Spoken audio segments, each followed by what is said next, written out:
Hoover and the FBI were very, very effective in elevating the image of the FBI agent, both in terms of J. Edgar Hoover himself and later one of his top agents, Melvin Purvis, as clean-cut, effective men you can trust, men you'd have your daughter's date. And that's basically who FBI agents were, as a matter of fact. They were men cut out of the same cloth as Hoover. Well-educated white men, always, very few Jews, who worked tirelessly to bring in criminals. That really was not an overstatement. The FBI was full of eager, ardent young men who perhaps couldn't find any other type of job at the moment, who were thrown into the war on crime, really without knowing too much about how to do it yet. The G-Men. This is a Bureau of Scientific Crime Detection. New, modern, up to the minute, in action day and night. The FBI never sleeps. The G-Men have become a legend. On the covers of magazines and on the front pages of the newspapers, G-Men became a thing to be reckoned with.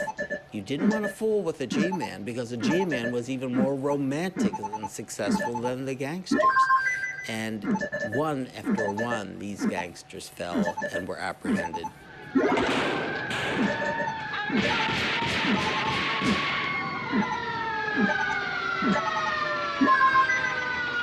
It was extraordinary because throughout the country, people were afraid and enamored of these G-men. And it's because of J. Edgar Hoover that they became heroes. And they started to show up in movies.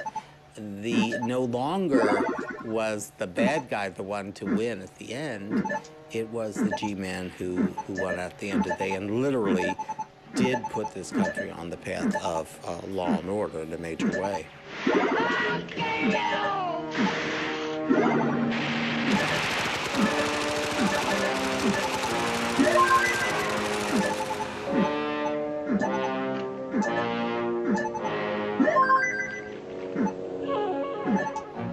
While Hoover's search for the gangsters intensifies, Dillinger pulls off his most spectacular exploit to date by escaping from Crow Point County Jail.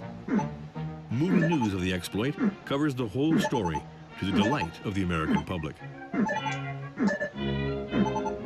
spite of all this guard, he escaped once more, using the sheriff's car. By driving this stolen car across the Indiana state line to Chicago, he violated a federal law for the first time, and that put the G-Men on his trail.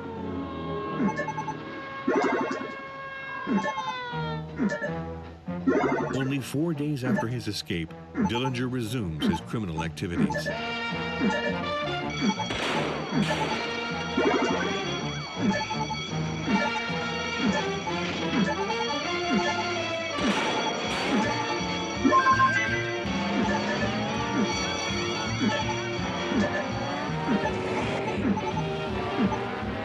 Day by day, the Dillinger legend grows. It is rumored that he pretends to sell alarm systems to the victims when he is planning a robbery. A story even circulates about how he and his gang pass themselves off as a movie crew on location to a publicity-hungry bank in Ohio.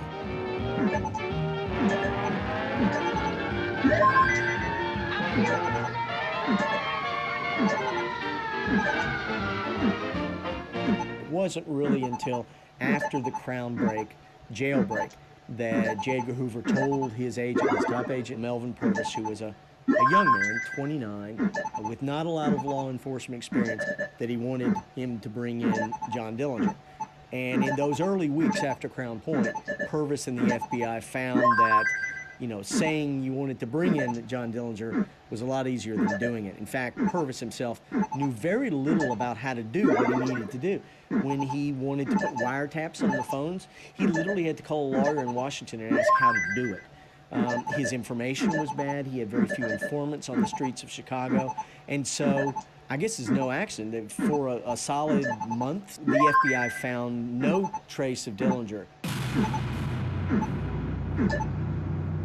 The FBI ultimately found Dillinger entirely by accident.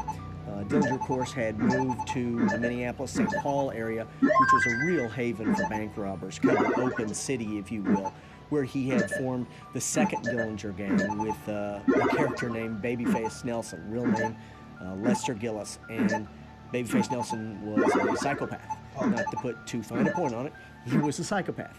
He was a character out of the movies, a young man who literally cackled or laughed when he was shooting his Thompson submachine gun up and down the street. Dillinger was a cool character. Didn't want to kill unless his own life was in danger. Babyface Nelson didn't care who killed. In any case, Dillinger and Billy Frechette had rented a room under a fake name in a very nice, lovely neighborhood of St. Paul, and their landlady got suspicious because they came and went at odd hours. They had odd-shaped luggage. And she literally went down to the FBI office in St. Paul and says, I have a bank robber living in my apartment building. And the FBI kind of went, but, you know, she wouldn't leave without being listened to. So the man in charge sent 2 young agents in St. Paul. They went and knocked on the door. Billy Frechette initially said, just a second, my husband's indisposed. And after a few moments, Dillinger didn't come to the door, but his Tommy gun did.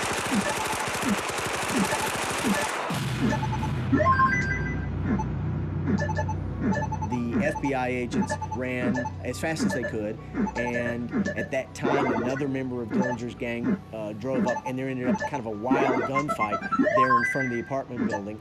As it happened, Dillinger and Billy Frechette managed to get away, but as they were driving away, Dillinger found out that he'd been shot in the leg, apparently by one of his own bullets, a ricochet.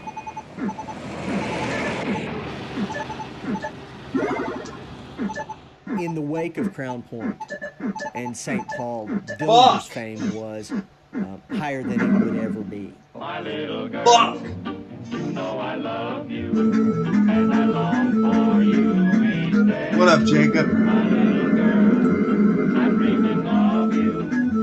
And all the pressure, all the focus of finding his fellow members, the Chicago FBI, and Purvis's fame, as a result, rose in parallel with Dillinger. Purvis enjoyed talking to Purvis. He had an ego. He was a fine, sharp dresser. God damn it. Initially, Hoover didn't mind that too much because he liked Purvis a lot. But 2 things ultimately caused Hoover to sour on Purvis. One was the fact that Purvis was so awful at tracking down Dillinger, as we now know. But the fact that Purvis's fame was growing as high as J. Edgar Hoover's. And while I think Hoover's jealousy can be overstated, I think it's pretty clear it was there.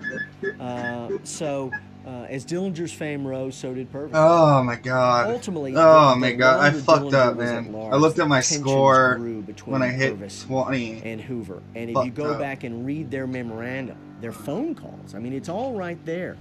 It's pretty clear that while a lot of people think Hoover was jealous of Purvis, and I think there's probably something to that, I think that can be overstated.